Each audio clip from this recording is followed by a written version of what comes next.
it's Tina, also known as Little T, and welcome back to our channel. This week I'm going to be making 3 different dips that could easily be used for a Super Bowl party, which is coming up next Sunday. This year, the Cincinnati Bengals and the Los Angeles Rams will be playing in the Super Bowl. I'm not really much of a professional football fan.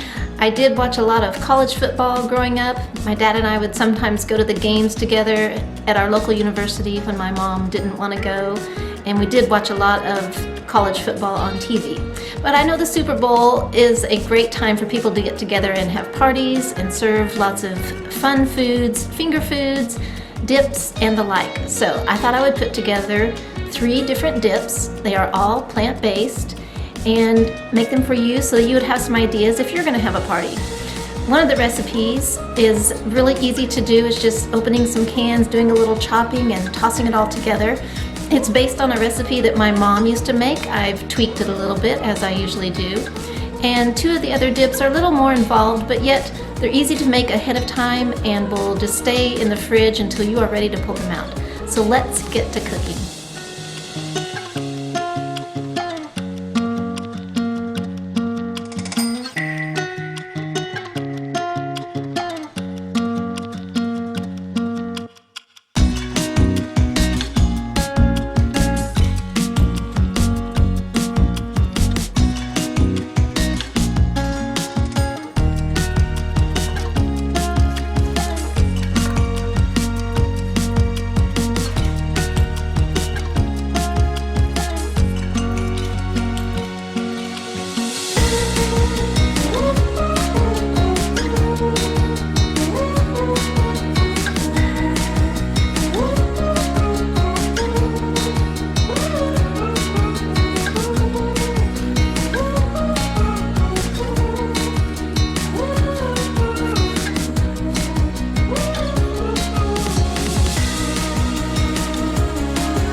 Thanks for watching this video. I hope you found 1, 2, or 3 dips that will work for you when you're having a Super Bowl party, or even if you aren't having a party, if you're having a get-together of any kind, they will work for you. I hope you give one a try. If you do, let me know in the comments what you think, and subscribe to this channel if you haven't done so already. We'll see you next time. Have a good one.